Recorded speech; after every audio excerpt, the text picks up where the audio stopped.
อันไหม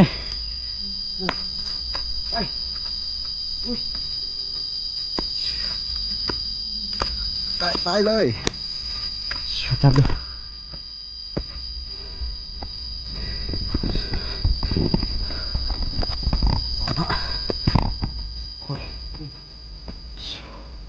ไงนี่บนโต๊ะฝาขึ้นได้นี่นะเข้ามาตัวนี้พอดี3:30เดี๋ยวหนาที่ไม่คนขึ้นไปก่อนนั้นเขาเจ้ากำลังขึ้นไปก่อนเดี๋ยวพี่ยังไงมีลูกศรอยู่เลยเอาเม็นวะไปลงทาง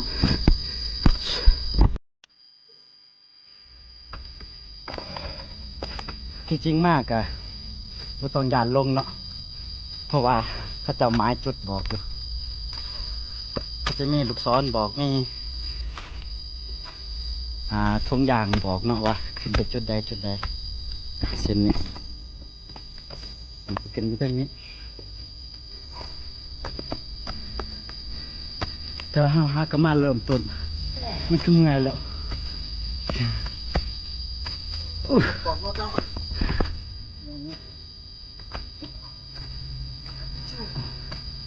อันนี้แมนตุกน้ำจะเข้าไม้ไว้เนาะแค่ว่าอย่างมีคนลงทางตายหาก็ได้ครึ่งนึงอุ้ยโมเมนต์หาก็เริ่มต้นเริ่มสาวเล่นเนาะ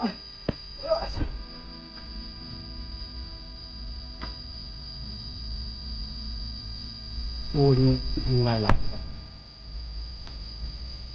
ใช่มากจ้ะจะลืมชื่อใหม่กันยุ่งมานั่นเด้อก็โคตรว่ามาตอนนั้นมันก็มาเป็นได้อยู่วะ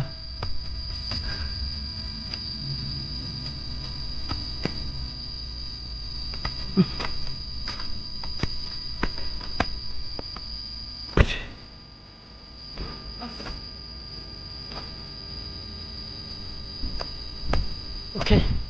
เดี๋ยวไปหอเทิงจะเอาบรรยากาศจะเทิงหน่อยเบิ่งครับแต่ว่าตอนนี้สูงกับอันนั้นข้างขึ้นก่อน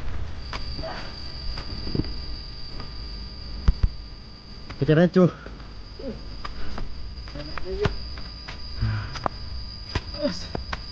ไปเวียกจะสิจมปวดขาเด้อ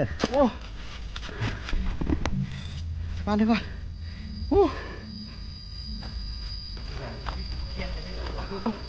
มาเดินเหรองานอยู่อันหนึ่งอีน้ำเมียงไปตามเขาพ่นสีไว้ฟ้าไปผู้คนตัดนี่ตัวนี้เขาเห็นไว้ไหนถ้าไปตามที่เชื่อไปตามคนก็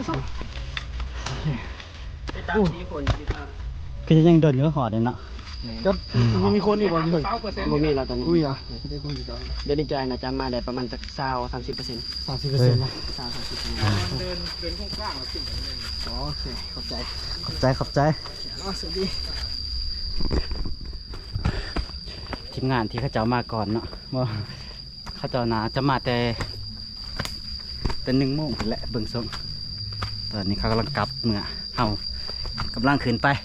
ไหวบ่ไว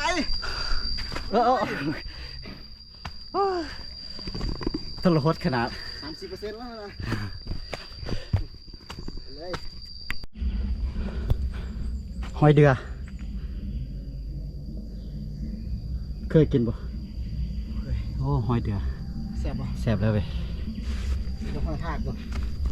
คือกันแหละกระแสเป็นคนละอย่างมาหอนเนี่ยก็ถือว่าขึ้นสูงสุดหอดพูดแล้ว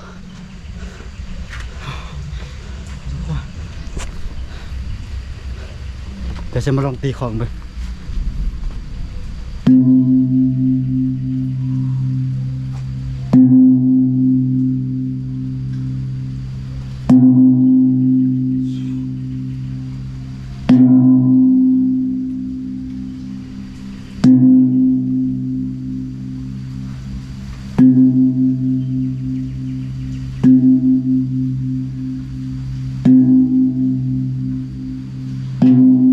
สาธุ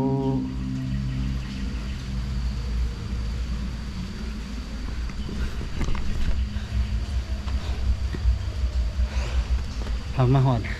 พอดีฝนตกเนาะเมื่อยนี่กะพอดี4 โมงขึ้นมาใช้เวลาประมาณ45 นาทีโอ้ย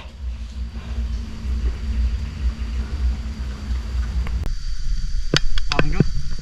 ความรู้สึก ง่ายเนาะแต่ว่าวิวที่เขาขึ้นมา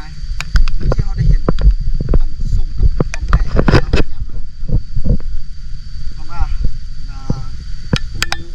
อันผู้เบิ้งสม เราอยากมามาได้ ต้องอยากให้ลองก่อนโมเมนต์ความงามมันเป็นอะไรความงามอันนี้ อย่าใส่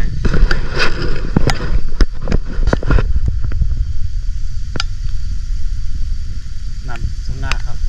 ฟังนะฟังไทยพูดเด็ดจุดบรรทางยางมากเลย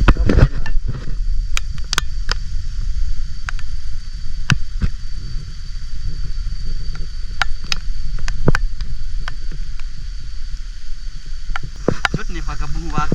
มีคนมาตั้งแคมป์บ่ท่านนี้ก็น่าจะเป็นพวกเขาเบิ่งดาวเนาะมาส่องกองเบิ่งดาวพวกชายแบบพวกสร้างเผือกดาวสร้างเผือกเรื่องนี้นะเพราะว่ามันอยู่นี่มันจะเป็นลานพวกนี้คิดว่าต้องมีคนมาตั้งแคมป์เนาะ